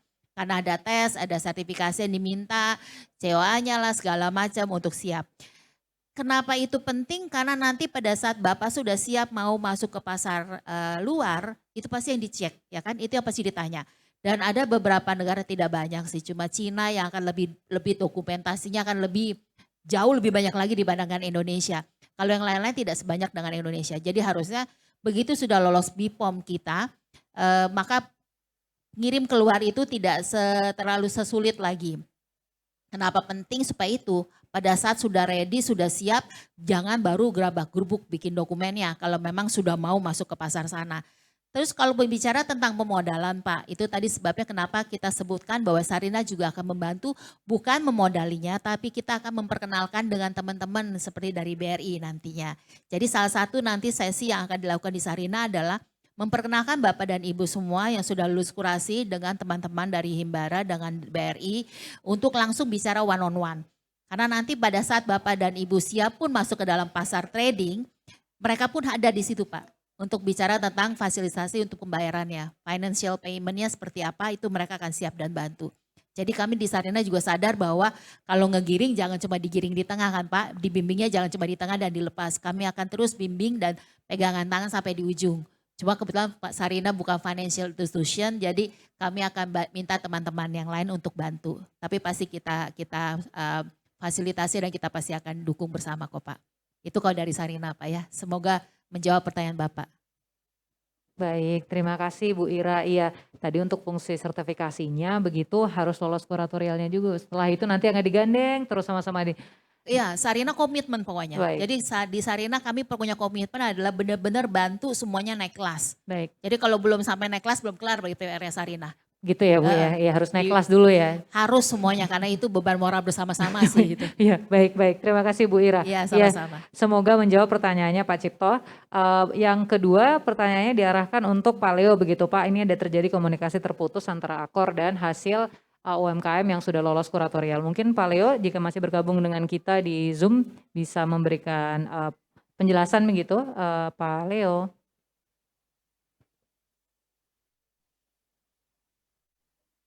Ya, baik. Ya, oke. Ya, jadi memang betul itu ada program kerjasama substitusi impor dengan Accor Group. Cuma memang sayangnya setelah semua sudah kita kerjakan, sekarang ya kita dalam posisi menunggu dari Accor Group-nya, karena ini kan sifatnya B2B ya, betul-betul business to business. Jadi kita sudah memfasilitasi dengan kurasinya, tapi memang selebihnya ini adalah antara business to business gitu ya. Nah ini yang menjadi kendala karena mungkin juga dengan adanya pandemi ini bidang pariwisata kan sangat-sangat terdampak. Jadi untuk mereka untuk maju dengan dalam istilahnya ini PO ya, purchase order-nya, ya ini mungkin yang menjadi kendala. Jadi kalau saya sih mungkin ya mohon bersabar karena di program yang satunya lagi yang kita jalankan dengan Kimia Farma untuk kategori herbal dan spa products gitu kan, itu sudah PO-nya sudah mencapai hampir 3 miliar gitu kan, dan sudah PO 7 melibatkan 70 UMKM. Dan ini sekali lagi juga karena ya dari Kimia Farmanya gitu kan yang memiliki inisiatif untuk ya kita saling bekerja sama dan saling mendorong gitu ya. Nah mungkin ya karena efek terhadap retail di farmasi itu mungkin malah justru meningkat karena dengan adanya pandemi, sehingga mereka mampu untuk melakukan hal itu. Jadi ya sekali lagi ini semua memang kondisional. Jadi saya mungkin hanya bisa mengingatkan bahwa bersabar, Bapak. Terima kasih. Baik, terima kasih Pak Leo. Ya, semoga segera ada kejelasan begitu ya Pak Cipto dari pihak Accor Group supaya terus berlanjut dan bergulir kerjasamanya. Baik, terima kasih Pak Cipto atas pertanyaannya. Nah, karena saya tinggal punya 8 menit lagi begitu ya sebelum diwaru-waru oleh panitia, jadi saya akan memberikan pertanyaan terakhir yang sebenarnya burning questions dari tadi ya. Karena Pak Leo juga sempat menyinggung dengan keadaan pandemi kita, mau tidak mau banyak sekali yang berubah ya. Landscape pemasaran berubah, seleranya pasar juga berubah gitu. Nah, yang ingin saya tanyakan kepada masing-masing dari narasumber begitu, bagaimana kemudian sebagai agregator bertransformasi untuk beradaptasi terhadap pandeminya. Mangga Ibu Ira. Ya, kalau dari Sarina sendiri kami sudah amat sangat sadar pada saat Sebetulnya gerakan ini bukan dimulai gara-gara pandemi ya. Kita sudah siapkan jauh sebelumnya. Tapi memang pandemi ini ibaratnya kalau aku selalu punya istilah kayak kita dijorokin masuk gitu loh. Tadinya kan langkahnya masih baby step, terus sekarang langsung didorong, ayo masuk gitu buruan. Nah, Sarina sudah mempersiapkan digital platform. Kami akan buka Sarina online, baik itu juga lewat apps dan dari mobile apps dan juga dari marketplace yang lainnya. Nah, kayak tadi juga seperti yang saya jawab ke Bapak Cipto bahwa nanti yang lulus kurasi secara otomatis akan masuk ke dalam online ya. Jadi semua itu akan kita paskan lewat online kita. Dan tentunya keuntungan dari online adalah karena mereka tidak punya keterbatasan ruang ya Pak dan Bapak Ibu. Jadi kalau yang mau masuk bukan yang tidak lulus kurasi pun masih bisa masuk ke dalam online karena mereka ya batasan mereka cuma jam aja mau ngelihatnya kapan gitu kan ya. Karena seberapa lama mau ngelihat mereka punya produk dalam sistem mereka. Tapi Sarina pasti siap dan itu rencananya juga akan diluncurkan bersama-sama dengan peluncuran toko Tamrin yang setengah lagi dikerjakan ini transformasinya. Jadi harap dukungannya, kami mohon dukungannya dan supportnya dan doanya juga semoga semuanya bisa berjalan dengan lancar. Baik, amin. Terima kasih Bu Ira. Iya, saya nggak sabar juga gitu ya Bu, karena kan dari dulu kalau cari barang lokal, oh Sarinah gitu. Cari barang lokal Sarinah gitu. Seru banget kalau ada online-nya Bu. Nantinya Sarina akan lebih seru dan lebih keren lagi. Waduh. Pasti, itu udah pasti. Baik, terima kasih Bu Ira. Kita lanjut ke Pak Leo. Gimana nih Pak Leo Smesco dan usahanya untuk beradaptasi dengan pandemi situasi ini? Pak Leo. Iya. Kita sih sudah melewati masa mitigasi, terus kemudian masa kolaborasi di tahun ini ya. Tahun depan kita berharap kita bisa masuk ke masa transformasi dan kemudian bisa lepas landas lah. Dan itu terbukti bahwa Smesco ini jadi selain kita harus ngurusin UMKM juga, kita juga harus mengurusi diri sendiri juga. Jadi boleh diketahui bahwa kita juga seperti mirip BUMN juga nih, di mana kita juga ada neraca yang harus kita take care gitu ya. Kalau enggak ya organisasinya juga tidak sehat. Nah oleh karena itu kita juga harus membenahi bisnis model kita. Tidak lagi seperti zaman dahulu gitu ya, tapi kita juga harus bertransformasi dan juga menjadi sesuatu yang baru. Jadi ini juga sebetulnya jauh sebelum pandemi sama nih gitu. Ini organisasinya juga sudah dalam keadaan yang tidak sehat gitu kan. Jadi ketika saya masuk pun juga sudah kondisinya seperti itu. Sehingga sudah harus ada kewajiban untuk transformasi. Tapi memang betul seperti yang Bu Ira katakan, ketika ada pandemi ini ya kita juga ikut terpuruk, tapi kita bisa dipaksa untuk bisa kreatif dan pivot gitu kan, seperti halnya ini. Jadi ini juga ada moral story-nya bahwa yang harus pivot ini semuanya gitu kan. Government-nya juga harus pivot, private sector-nya juga harus pivot, UMKM-nya juga harus pivot, semuanya gitu kan.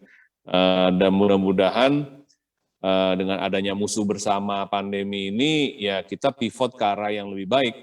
Mungkin itu harapan saya, bahwa jangan sampai kita juga lolos gitu kan kecolongan, ada kesempatan pandemi ini untuk mengagregasi, malah kita tidak gunakan dengan baik gitu.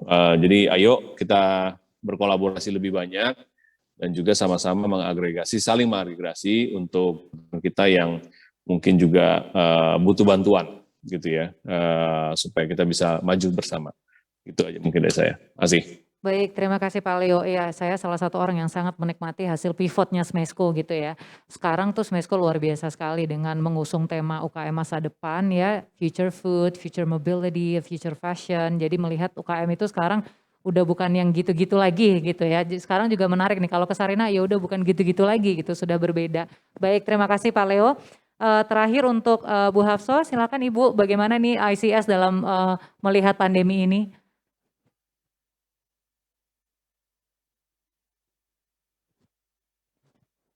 Bu Hafsah, apakah masih bergabung bersama kita di Zoom? Oke, silakan Bu Hafsah. Siap, ada habis dari toilet. Mangga Ibu. Siap. Gimana? Ibu, nah bagaimana Halo? nih ICS Indonesia Creative Store sekarang untuk beradaptasi dengan pandemi gitu kan, banyak sekali yang berubah dan bagaimana ICS kemudian memposisikan dirinya dalam situasi ini? Oke. Ini sebenarnya kalau dibilang beradaptasi dari pandemi, ICS ini adalah bentuk adaptasi kami para kreator produk kreatif terhadap pandemi. Bagaimana ternyata memang produk yang berkualitas yang bertahan, di mana produk yang memiliki bisnis model, marketing plan yang matang yang bertahan, maka teman-teman yang tidak bertahan ini adalah teman-teman yang memang mungkin bekerjanya sporadis, yang pergerakannya sporadis. Jadi itu yang kemudian bagaimana kita bisa menambah jumlah setiap tahunnya dari teman-teman yang mampu menestablishkan dan mampu bertahan untuk bisnisnya. Itulah fungsinya dari ICS. Berawal dimulai dari kurasi, lalu kemudian lanjut untuk dimasukkan di inkubasi. Sehingga nanti setiap tahun produk-produknya kita akan kedatangan produk-produk baru. Kalau tadi sama Bu Ira, ya nanti saya akan kedatangan produk-produk baru Bu dari ICS setiap tahunnya. Karena apa? Karena kami selalu mengupayakan teman-teman ini mampu bertransformasi menjadi lebih baik. Jadi ICS ini bukan bagaimana beradaptasi. ICS ini adalah bentuk adaptasi kami bersama-sama memfasilitasi para kreator, para produsen produk kreatif untuk beradaptasi di pandemi bersama dengan ICS. Seperti itu. Baik, terima kasih Bu Hafso, menarik sekali ya untuk melihat perkembangan ke depannya. Nah, saya akan berikan kesimpulan sedikit begitu mengenai diskusi kita pada siang hari ini. Ada beberapa kemudian fungsi agregator yang bisa dimanfaatkan oleh teman-teman pelaku usaha. Yang paling utama tentu adalah pendekatan pasar dan penetrasi market ya, yang lebih luas dan menjangkau daerah-daerah yang lebih jauh mungkin tidak terbayangkan oleh teman-teman pelaku usaha. Lalu yang kedua adalah mendorong kualitas dan kapasitas UMKM untuk terus-menerus memperbaiki supaya bisa ada terus di etalasenya para agregator. Nah, dan yang ketiga adalah harapan tentu ke depannya fungsi agregator lebih besar, yaitu lebih mampu untuk mendampingi dan memberikan pelatihan-pelatihan yang lebih baik kepada pelaku usaha, terutama dari sisi sertifikasi hingga kemudian sampai ke end user atau market. Sekian dari saya, begitu saya mau mengucapkan terima kasih kepada Bu Ira yang sudah berkenan hadir siang hari ini, Pak Leo dan Bu Hafso. Jangan pergi dulu gitu ya Pak dari Zoom, nanti kita akan foto setelah saya menyampaikan closing statement. Atas nama Sarinah Jakarta Content Week 2021 disponsori oleh Brimo serta Dinas Pariwisata dan Ekonomi Kreatif DKI Jakarta. Saya Vicky Simanjuntak ingin mengucapkan terima kasih atas partisipasi Anda dalam diskusi ini, baik secara daring maupun luring. Ikuti terus media sosial kami di @jakten untuk informasi terbaru tentang Jakten 2021. Tetap sehat dan sampai jumpa. Terima kasih.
Oke Pak Leo dan Ibu Hafsah, kita foto bersama dulu ya. Ibu boleh agak mundur sedikit Bu, dari Ibu Hafsah kameranya.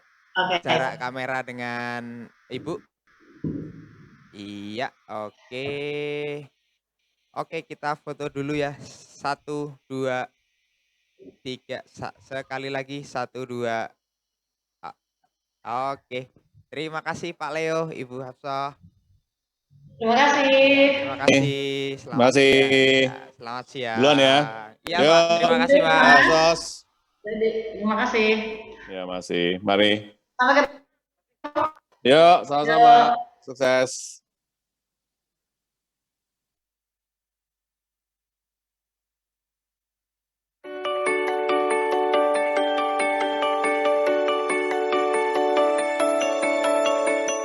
Menurut saya, brand lokal merupakan tanggung jawab semua pihak. Saat ini banyak banget brand lokal yang keren-keren. Komunitas kreatif dan tempat-tempat kreatif juga terus berkembang. Belakangan ini pergerakan dari brand lokal menunjukkan atau menghadirkan tren yang sangat positif pada kecintaan dan kebanggaan terhadap penggunaan produk-produk dalam negeri. Nama saya David Irianto, salah satu pengurus dari JCCF. Selama beberapa tahun kebelakang, dalam peran saya sebagai kurator untuk berbagai acara konferensi kreatif di Indonesia, saya melihat ledakan yang luar biasa dari antusiasme anak muda dalam membuat brand-brand lokal. Saya Tati Apriliana, pegiat dan pengembang jenama lokal. Sarinah adalah nama pengasuh Bapak Bangsa kita, Bung Karno. Sejak awal didirikannya di tahun 62 oleh Bung Karno, Sarinah telah dijadikan sebagai sarana dan wadah bagi produk lokal Indonesia. Dan dia akan menjadi semacam game changer bagi semua pelaku-pelaku kreatif lokal, para pelaku kultural lokal, para pelaku brand-brand lokal keren yang akan menjadi pendorong utama dari ekonomi retail Nusantara. Halo, saya Vicky Satari, Dewan Pengawas dari Jakarta Creative City Forum. Om Swastiastu, Tiang Komang Winawahyudi dari Bali. Saya seorang creative planner dan founder dari Tualen & Co bersama ICCN dan JCCF. Halo, saya Laura Bangun Prinsu. Saya juga pelaku ekonomi kreatif di subsektor penerbitan. Saya menyambut baik hadirnya wajah baru Sarinah yang mengedepankan dan membantu memajukan lokal-lokal brand di Indonesia. Dan semoga juga Sarinah bisa menjadi etalase bagi wajah dan representasi produk lokal di mata dunia. Saya Aldi, Deputi Bidang Regulasi dan Kebijakan Jakarta Creative City Forum atau JCCF. Harapan saya, Sarinah bisa menjadi showcase untuk lokal brand Indonesia, para lokal heroes Indonesia untuk menunjukkan kualitas dan kapabilitas mereka. Semoga kerjasama Sarinah dengan Jakarta Creative City Forum atau JCCF bisa menjadi inisiasi awal dari terciptanya platform yang berkelanjutan. Saya Dipa Sitepu sebagai pengurus pemasaran dan komunikasi publik di JCCF. Semoga melalui Sarinah dan Jakarta Creative City Forum lebih banyak lagi lokal brand Indonesia mendapat kepercayaan sebagai brand yang berkualitas dan itu buatan Indonesia. Saya Raditya Susilo, founding partner dari PT Arat Desain Internasional dan juga wakil direktur inkubator bisnis dari Jakarta Creative City Forum. Saya sangat bersemangat dengan misi Sarinah untuk menjadi etalase prominent bagi local brand kebanggaan kita semua. Halo, nama saya Leonardo Sabrata. Saya sekarang sedang menjabat menjadi Direktur Utama Smesco Indonesia dan juga komisaris di Sarinah. Tentunya saya punya harapan yang besar ya terhadap peran Sarinah dan juga untuk memajukan local brands di Indonesia. Saya menyambut baik kerjasama antara JCCF dengan Sarinah dalam brand local movement. Mudah-mudahan hal ini bisa menggairahkan industri kreatif sekaligus membuat kehidupan kita lebih berbudaya dan berkarakter Indonesia. Saya berharap bisa JCCF dan Sarinah dapat berkolaborasi sangat erat ke depannya. Banyak umur kolaborasi, bagi dua negeri kami berkolaborasi. Ke Sarinah bareng keluarga. Banyak produk lokal yang juara. Yuk langsung aja datang belanja, dukung UMKM biar makin merajat.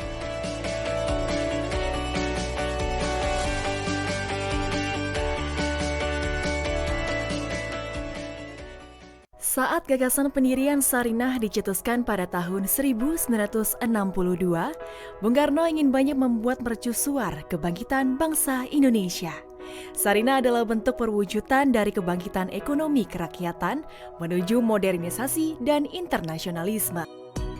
Dari masa ke masa, Sarinah menjadi saksi dari perkembangan Indonesia. Sarinah melihat bagaimana masyarakat bertumbuh dan beradaptasi melalui segala tantangan yang hadir. Sarinah terus menjadi sentra aktivitas bagi masyarakat untuk memasarkan inovasi dan produk dalam negeri di jantung ibu kota. Transformasi Sarinah adalah sebuah momen yang dinanti-nantikan masyarakat Indonesia.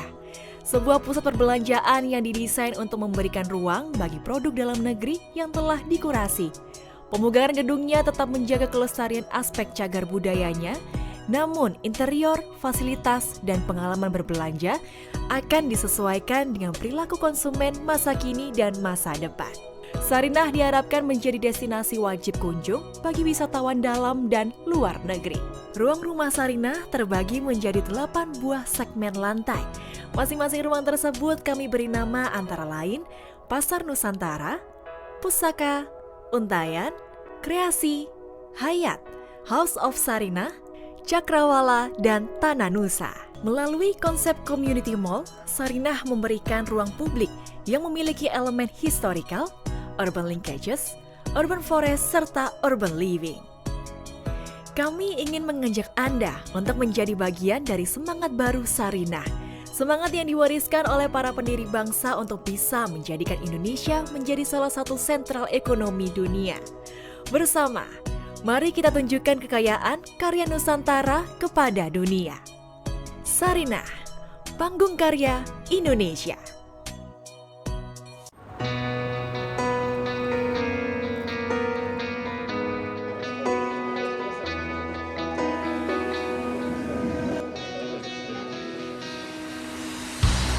Tak pernah habis dunia sampai ke ujung batasnya, takkan berhenti hingga hatimu membeku.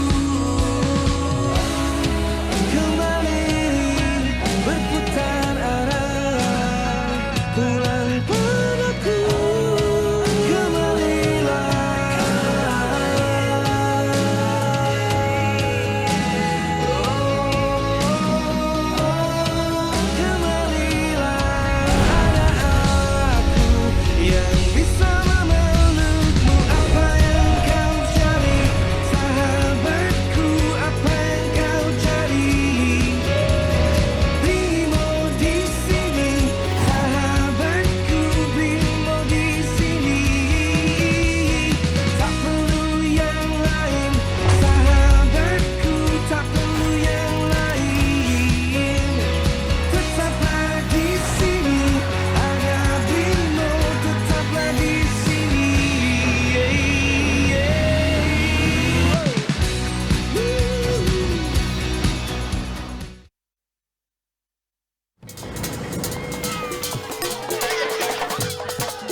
Someone once told me there is a city more than just buildings, more than just roads, more than a destination on a map.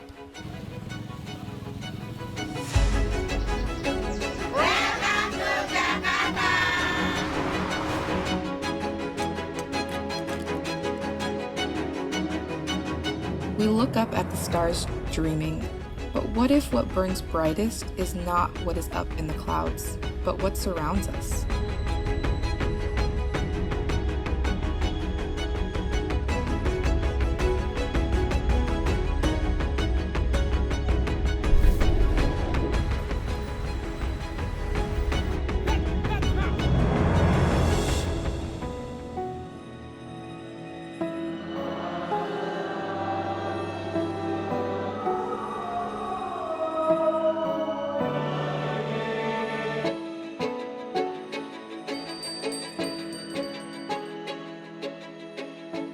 It is not easy to explain. It's true. The most beautiful things in the world can sometimes be the things that we see, things we hear, things we touch. But what keeps you alive must be felt with the heart.